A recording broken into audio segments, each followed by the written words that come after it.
Star Wars collectors, and welcome to another Bossk's Bounty video, and welcome to episode 277 of our Boss Bounty. This is the weekly Q&A series that drops every Sunday, where I take your questions from the comments and do my best to answer them. So if you do have a question for next week's episode and you would like to be featured in the video, be sure to leave your question in the comments section of this video. I want to thank everybody for leaving a question last week. There was loads to choose from, so there are plenty of questions that are going to be answered in this week's episode. But before that, if you do happen to enjoy the video, hit the like button down below, subscribe if you are new.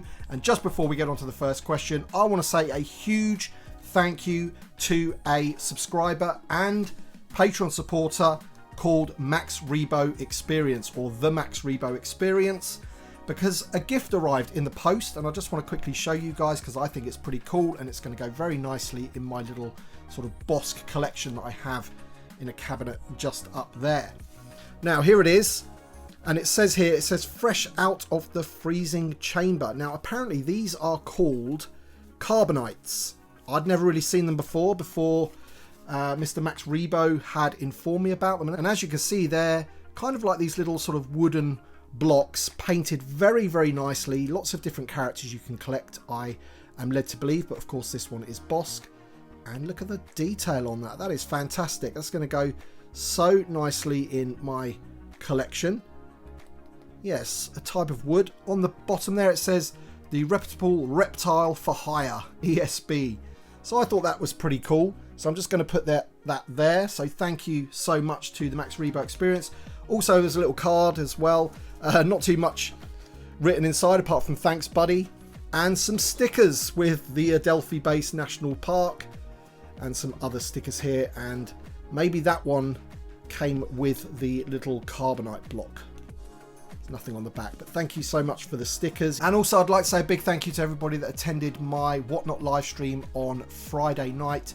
That was really awesome. And also thank you to everybody that attended our live stream to launch Last Figure Standing for 2025. I'm actually recording this video before that happens, so I'm preempting that there's going to be lots of people arriving and watching us launch the 2025 Last Figure Standing. So yeah, looking in the future, I hope you enjoyed the live stream anyway. But with all that being said, once again, thank you Max Rebo Experience for the awesome little Bossk carbonite block there. I think that's truly awesome, and it's going to go very nicely in the collection, so thank you. And with all that being said, let's get on to the first question of the week. Mr. Purple Music says, question for next week, 2-1B is high up on my list for Last Figure Standing. Can you share your most wanted? I absolutely can, and if you watched the live stream last night, or is it in the future? Haven't worked that out yet. I would have shared it on that live stream, but I'll just put it up on the screen now so you can see who is in my top 10 that I am putting forward for the Last Figure Standing. I won't go through all of them now and explain my choices, but you can see that there. And he also says, also with the 50th anniversary of Star Wars in 2027, will you be doing something to celebrate your 10th in the same year? Looking back at your first videos to now, what a journey. What are your best memories? So yeah, absolutely. In 2027, I guess it will be 10 years since I started on YouTube. It's amazing really to think that. And yeah, also, yeah, looking back at some of my early videos, not my proudest of moments, but hey, we've all got to start somewhere, right? And I do hope that my video production and presentation has kind of improved since then, just a little bit maybe, hopefully. What have I got in terms of my best memories? It's hard to say really. I guess the sort of learning journey that I've been on since I've been doing YouTube, the friends that I've made over the years, plenty of like other creators, other people in the community, people that watch my videos. I've met a lot of you at various conventions and things like that. So that's probably the best thing. In terms of what I've sort of learnt from my channel, I do remember my Slave 1 video did pretty well, and then when it featured in the Book of Boba Fett, I think it was, or it might have been the Mandalorian, I can't remember. That video had like a new lease of life, that so I didn't even have to do anything. It was a video that was already there, and it basically got double the amount of views that it already had.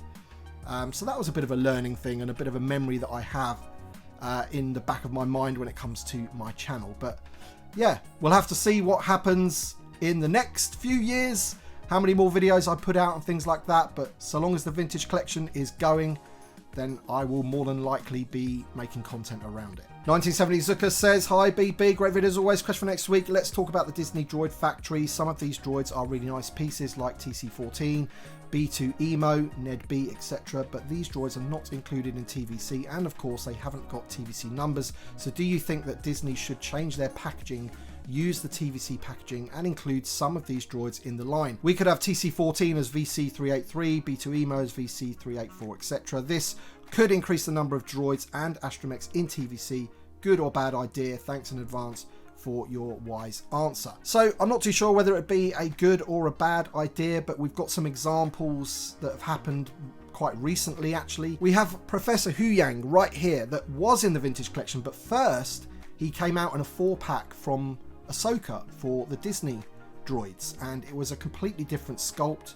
It was smaller, and this is the problem that we have. Basically Disney do all of their own like sculpting and have their own, you know, factories that they use and all that sort of thing. I'm not really too sure what the connection is with Hasbro these days. But then we look at Life Day Chewie here, and I do believe that this was a Disney Store Parks exclusive, but that is most certainly Hasbro, but it's not got the Vintage Collection logo on the back, and it hasn't got a Vintage Collection number. It's just Chewbacca, Life Day Chewie on the Vintage Collection style card. So there is definitely some crossover there. Of course they talk to each other. I'm not really too sure how it works, but for sure it really did annoy me when, for example, Ned B was released in a Droid Factory 4-pack, and also the Retro Collection got it, but the Vintage Collection didn't. I felt that he was a big enough character in the Obi-Wan series, regardless of how well that show sort of is retrospectively. At the time, I thought he was a big character for the show and he should have been released. Certainly B2 Emo as well, from the Andor series, and it is a bit of a shame that we don't have those on card backs. But as I say, I'm not really 100% sure how that sort of relationship works these days. Danikin13 says, hello there, how are you? Question for next week. With all the lines of figures through the years, are there any that you are missing regardless of whether they have a chance of ever being added to TVC? Figures you need to complete a scene or what have you. I recently acquired the Jabba's Nikto Gunner from the Legacy line to complete my Jabba's characters, and I'm now on the hunt for the Ewok comic 3-pack. Both are quite expensive but needed to complete said scenes. Thanks for all you do, and may the Force be with you. So I would say that over the years that I've been collecting and sort of making content and things like that, and collecting especially like loose figures for mini dioramas and things like that, I kind of feel that I have most of the things that I want. You know, I was very much like you. I wanted that Nikto Gunner from the Legacy Collection, so I made sure I picked up him. Jiran was another one for my Jabba scene. I guess if I was thinking about a figure that I probably need for my Endor collection, it would be an Ewok, and that would be Warwick. And I believe he is part of a Legacy Collection battle pack which contains Warwick with a glider. I think it also includes Luke Skywalker, an old Luke Skywalker, and also one of the Imperial officers in the black uniform, which I guess is another one I could think of that I need to sort of complete that Endor scene. So there's 2 figures in 1 pack that I could really do with. I would say that I would prefer it that Hasbro actually give us that black uniformed officer sooner rather than later, so I don't have to go back to that sort of old sculpt. But the Ewok would probably do right now, that Warwick with the glider. It's definitely something that I need. Lamar Ravery says, I still want a Mandalorian Juggernaut vehicle from Season 2. What are the chances of getting that in a HasLab now? I've got to say, buddy, the chances of that are pretty slim. It's got to be said, hasn't it? I can't see a world anytime soon where we get that vehicle in a HasLab. Andy Jurassic says, hi Bossk, with the trailer of the new Mando movie dropping this past week, anything you'd like to see added to the Vintage Collection? Also, 3.75 inch for life. Absolutely, buddy. The minute I saw that trailer, I immediately thought to myself, what I need in the Vintage Collection is a Grogu with telescope accessory. That is what I need. You can just imagine the card back now. You can see him there with the little telescope next to the Mando. I'm joking, buddy. I'm joking. There was plenty of other things that I would love to see from the Mandalorian and Grogu, namely a man-a-man. I think most people clocked that one straight away. It's a bit like the Leonardo DiCaprio thing where he's sitting on the sofa meme where he's like pointing. It's a man-a-man, a man-a-man. Yep, it looked like an man-a-man species to me, whatever that species is called. Is that his name or is that the species? Let me know in the comments. The other thing that I noticed was the monster from the Dojaric game board. I thought it was really cool that they brought him to sort of life, not just a little hologram chess piece, but he's actually a real life monster. That looks cool. And yeah, that would be good in TVC as well. Blasco Films says, question for next week. Looking at Hasbro's retail playsets over the last few years, two of the most iconic OT planets, Hoth and Dagobah, have been ignored. Do you think there are likely to be produced someday? And what pack-in figure would most likely be included? Or what figure would you most want to be included? So when it comes to Dagobah, I feel that the only playset that is really worth doing is Yoda's hut. And then it's a case of like, which figure would you pack in with that? Because any of the main characters that you've got, unfortunately, you wouldn't really want them packed in with a playset. They usually go for like army builders or things like that, usually. I know on occasions they haven't. But when it comes to Hoth, there'd be an array of different characters that they could choose from, whether it's sort of like a Hoth Echo base with all of the little computer screens, something like that maybe, or I don't know, like a Wampa cave. There's plenty on Hoth that they could do, right? And then there's plenty of characters, you know, any number of the droids, K3PO for example, I would like to be included. If and when we get a new 3PO, they could easily use that one. As we've mentioned lots of times, once we get a C3PO, the world is their oyster in terms of other, you know, protocol droids that they can get out. So yeah, a Hoth playset does interest me for sure. Tiago Lopez da Silva says, hey BB, great video as always. My Cantina is still in the box. Need to rearrange my collection to make it fit. Question for next week. With the TVC getting more PT love, I was wondering, what do you think about Hasbro including swing effects lightsaber accessories for some characters, much like they did for the Black Series? Personally, I think it would do really well with characters like Grievous, Obi-Wan and Anakin, Mustafar Fight, even Yoda. Cheers man, may the force be with you. So I can 100% see why some people would want those included, and I certainly don't think it's a bad idea at all, especially for like, you know, toy photographers and things like that. I would imagine that they'll be able to do quite a bit with those sorts of things. Me personally, I'm not overly bothered about whether we have those things or not, only because I tend to display the majority of my Jedis with their unlit hilts on their belt. I just quite like that look. I know it's not sort of like an action pose or anything like that, but yeah, those sort of accessories don't really interest me, but I can definitely see why some people would like them to be included. We just got to remember, things like that is always going to sort of increase the cost. Charger 9105 says, question for next week. Wouldn't it be pointless to put any Geonosis related figures on a last figure standing list, since the 2026 TVC lineup is more than likely already locked in on Hasbro's end? If the goal is to create these lists to help influence Hasbro's character choices, it feels to me like 2027 is a more realistic goal for us as a community to try and influence instead of 2026. I completely get your point and why you're asking this question, but I don't really feel that that fits in 100%. So take, for example, this year is the Return to Tatooine. We've got lots of Tatooine themed items, including the HasLab Cantina and also some other bits and bobs that go around it. However, we are missing a lot of the Cantina aliens, and next year it looks like we're going to be getting a Cantina Aliens 4-pack. So that tells me that they don't stop producing figures, even though they might be in smaller quantities, for themes and campaigns that have happened in like a previous year. So next year we are going to be getting Cantina Aliens, and it was this year that it was, you know, around Tatooine. Next year is going to be around Battle of Geonosis. Is there any point? Well, maybe you're not going to get everything that you want next year. Maybe they're only going to release, I don't know, 2 or 3 Jedis and they miss a really important one that you want. You're still going to want to try and influence Hasbro to make that figure maybe the next year. Things like that. So I can definitely see your point and what you're getting at, but I don't necessarily agree 100% that it works like that. Bad Blood 226 says, hey Bossk, I'm a Black Series collector, but I find TVC content very interesting and informative, especially yours. Thank you, buddy. He says, my question is, if you had to pick 5 expanded universe characters to put into the vintage collection, who would you choose? Well, I've never made any secret of the fact that, you know, the expanded universe is lower down on my list of priorities to live action, you know, figures, characters that have actually been on screen, as it were, in like a movie or a TV show. But that doesn't mean that I don't enjoy the expanded universe.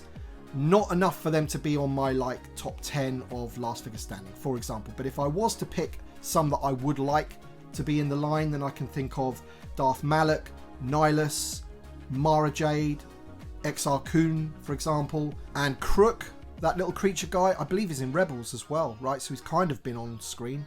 But there's 5 that I've listed there for you, buddy. Quadzilla says, hello, question for next week. The Mandalorian and Grogu trailer just went live. There's a very short clip of a U-Wing. Given that its general popularity as a result of being in Rogue One and Andor Season 2, do you think it's a good contender for the next HasLab? I would back it straight away. It's a great looking ship. Would it be at the top of your list for the next HasLab? It would be very high up, I've got to say. I mean, I was really hoping that it was going to be the HasLab for this year, and it ended up being the Republic gunship. That doesn't mean that I don't rate the Republic gunship. I really do. I backed it, and I think it looks great. But I really did want a U-Wing, and that is because I'm a big fan of Rogue One, as you can see by my last figure standing picks, and I'm a big fan of Andor, and I just love the ship as well, and I think it would look great in the collection. So whether it's a possibility going forward, who knows? I think there's a lot of sort of discussions around what's going to be happening with HasLab in terms of, you know, if there's going to be one next year, what would that be? What's going to be 2027? All that kind of thing. I'm hoping that the U-Wing is still in those conversations. George Aiken says, considering they did a Streets of Mos Eisley set to match with the Cantina, do you think this new HasLab model, where they do a HasLab and a supporting playset to go with it? 100%. I'm pretty sure the gunship is going to have figures, playset, creature built around it, just like we've seen for the Return to Tatooine. A couple of playsets that I can think of to start with would be maybe the balcony of the arena. I'm not too sure if they could do the whole arena, but possibly the balcony. You could do the pillars. You would need the creatures to go with that, but they could do the pillars.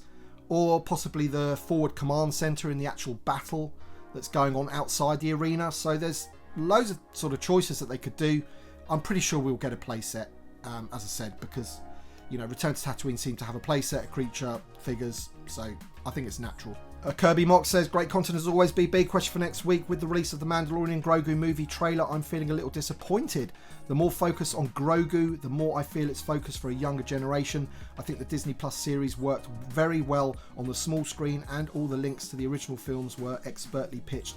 But turning season 4 into a movie may be a big mistake by Disney. What are your thoughts on this? Yeah, I can see what you mean about it. Obviously, we're all sort of like grown adults, and we would prefer content that's kind of aimed at us, but I think at its core, you know, Star Wars is for kids as well, if not more so. And essentially, I think Star Wars in general just needs a huge shot in the arm. And if this is going to be focused a bit more for kids, because it's going to be in the cinema and it's going to get more people into the cinema and get Star Wars out there, I feel it needs it. And I think we need to, you know, entice the younger generation into Star Wars.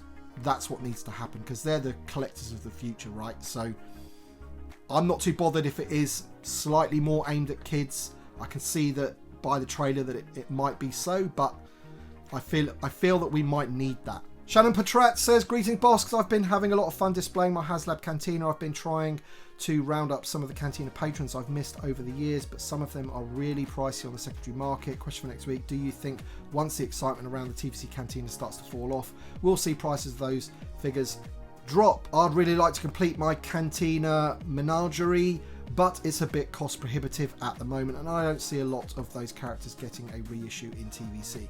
I think, like with anything, when it becomes less sort of at the forefront of everybody's thoughts, then perhaps prices might come down. I'm hoping so, because there's a couple of the aliens that I still need as well for my Cantina. Well, there's one actually. It's Feltipern, I think his name is. I still need him, and he's pretty expensive on the secondary market. But I think when you look at even like the Cantina figures, the Wooher and the Tonica sisters, I was originally seeing the Tonica sisters, for example, selling for like 150 each.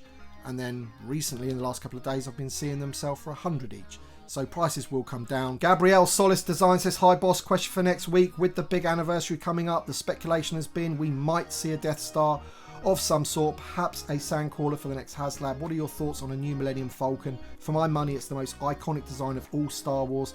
Yes, the BMF is out there, but even with its massive size, it isn't scaled properly. None of the vintage collection figures are able to sit comfortably in any of the seats. Make it 20% bigger and throw in a core 7 figures as tiers, and you could have your first $1,000 HasLab. Thoughts? Well, buddy, there is my Millennium Falcon, the BMF. And I've got to say, as much as I think that A Millennium Falcon 20% bigger than that sounds cool. I honestly don't think that I could, you know, fit it into my collection room. And I personally feel that the BMF is absolutely fine. I'm not too sure how many people out there would spend $1,000 on a Millennium Falcon when they've already got the BMF. We kind of saw that, didn't we, with the Republic gunship. People have already got the gunship in various other forms, and that's why some people didn't back the HasLab gunship. So yeah, I'm not too sure a bigger Millennium Falcon is a wise move. The Max Rebo Experience, thank you for the block, my friend. He says, question for next week. With the teaser trailer released for the Mandalorian Grogu movie, I figured I would ask again. It may be too soon, but any thoughts on next year's HasLab if there is one? I'm still hoping for an Adelphi base playset to go along with the Mandalorian Grogu movie. The tiers could be the directors as X-Wing pilots. Might be a way to get the Y-Wing in the line too, as the X-Wing is way too important to lock behind a HasLab.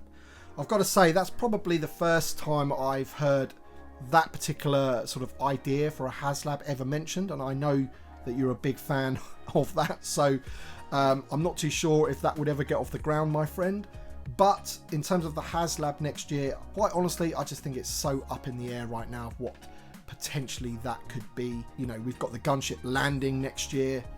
Then we've got a big anniversary in 2027. Some people have said it might be a good idea to sort of have a break next year. Other people want a sandcrawler. They want the U-Wing. There's so many ideas out there. Me personally, if there was another HasLab, I would take it all day long. But, you know, I can understand people that would perhaps want a break as well. Joe Uriah says, hey Big B, thanks for the Cantina video. It was awesome. Thank you, buddy. He says, question for next week. Given that the then latest HasLab scraped by backing, do you think the idea behind it has shifted from getting something that would have never been made at retail to doing past productions to proper scale? If you had your way, which direction would you choose? Want? Thanks for all you do, Bossk. You keep this hobby going, bro. Cheers. So yeah, it's an interesting question. Here is my barge. Now, of course, this was the first ever HasLab, and also it was something that we had never got before. It had never been made, and that was obviously one of the appeals. We've also got the Razor Crest. Obviously, that had never been made before in, you know, any type of sort of decent 3.75 inch scale. And now we have the gunship, and that obviously has been made before. And I feel that that was potentially one of the turn-offs for some people. Not for me, because I always wanted a better scaled gunship. So I'm kind of half and half on it, basically. Yeah, there are things out there that I would like that had never been made, like Luthen's ship, for example. But there are also other things that I feel that are desperately in need of an upgrade. Things like the Sandcrawler, things like the Imperial Shuttle. So I'm kind of half and half on which direction they went. And to be honest, you know, any of the things that I've mentioned there, whether it be, you know, something that we've never had before in terms of Luthen's ship, I would eat that up all day. But also, if they said, here is this amazing Imperial Shuttle, huge upgrade, then I would love that in my collection as well. So it's difficult for me to choose which direction I'd personally want them to go in, but I know there is definitely people out there that have more of a clearer idea of, you know, what a HasLab should be, and for many, it's things like that. Paul Cloud 3398 says, hi BB, great video. Question for next week. With the upcoming Lieutenant, is that Gale coming out for the Black Series, what do you think the chances are of TVC getting a new clone commander, Bly, and or 4-pack of 327th Star Corps clones? Thanks, mate. All the best. Man, could you imagine these guys using the new clone body like they've done for the 501st, 212th? Man, the 327th is the next ones that I would love for them to do, including Mr. Bly there that we have there. That would be flipping awesome. If they did it right, they've got to do it 100% right. Soft goods, karmas, all that kind of stuff, all that good stuff that we need. Non-removable helmets, in my opinion, that's what I would prefer. You can just see there, this guy here, he's from the Legacy Collection, I think. He's got a removable helmet. You can see his chin under there. These have got better scaled, non-removable helmets, and I think that's the way they should go with all future clones, in my opinion. I know a lot of people out there don't share that same opinion, but that's absolutely fine. But yeah, buddy, I would love for them to do that. I don't think the Black Series necessarily influences what we'll get in the Vintage Collection, but the fact that we've got that new clone, we've already had the 501st, we've already had the 212th. The next one should be these guys in my opinion. Lil Pookie says, awesome video as always. Question for next week. I know a lot of people want the Death Star HasLab. However, what figures would even come with it? Feels like we have everything already except Simalu. I think HasLab should be vehicles myself. Shameless plug. Next HasLab should be the Outrider from the Shadows of the Empire. 2026 will be the 30th anniversary of the game. Such an iconic ship from the expanded universe. Legends. So yeah, absolutely. When people think about the Death Star playset in terms of, you know, a lot of the figures we do have already, you're absolutely right. When we talk about Simalu though, I feel that possibly something like a Death Star HasLab is maybe the only way that we get that figure. I can't really see him ever being in like a wave by himself. Certainly not one that would be in stores, you know, possibly fan channel maybe, but even then I'm not too sure how well it would sell, a Simalu figure. But maybe it needs to be in like a pack-in of like either a Death Star playset of some description, or possibly if they ever do a HasLab Death Star. That's kind of the only way I can see them ever doing Simalu. But yeah, I can see your idea of the Outrider there. A few people want that as well. Des T says, as always, a great Arsboss bounty. It does make me chuckle. We've just received the Cantina. The gunship has just been backed, and we are straight into what's going to be the next HasLab. Absolutely, buddy. It's hot topic these days. Question for next week. It's probably been asked before, but what are your thoughts on VC 375 regarding which character it will be? Mr. Stevie suggested he's got something in mind, but who? As we've gotten Han, Luke, Chewie, Ben recently, but still no VC 375. C3PO maybe? Thanks for all you do. Again, this is one of these things that I feel that they've made a big deal out of too much, and essentially whatever they give us now, it might be a bit of a letdown. They might go for something totally random, like a convention exclusive George Lucas or something like that in his checkered shirt. That would be super weird, but it's George Lucas, right? Or they could go C3PO, like classic character. Who knows what they're going to do, but I just feel that they've made too much of a big deal about it. I know everyone was saying, you know, oh, I wonder what VC375 would be. Maybe they'll make a big deal of it. But then Steve Evans actually came out and said something about it, didn't he, you know? And I just feel that they probably bigged it up a bit too much.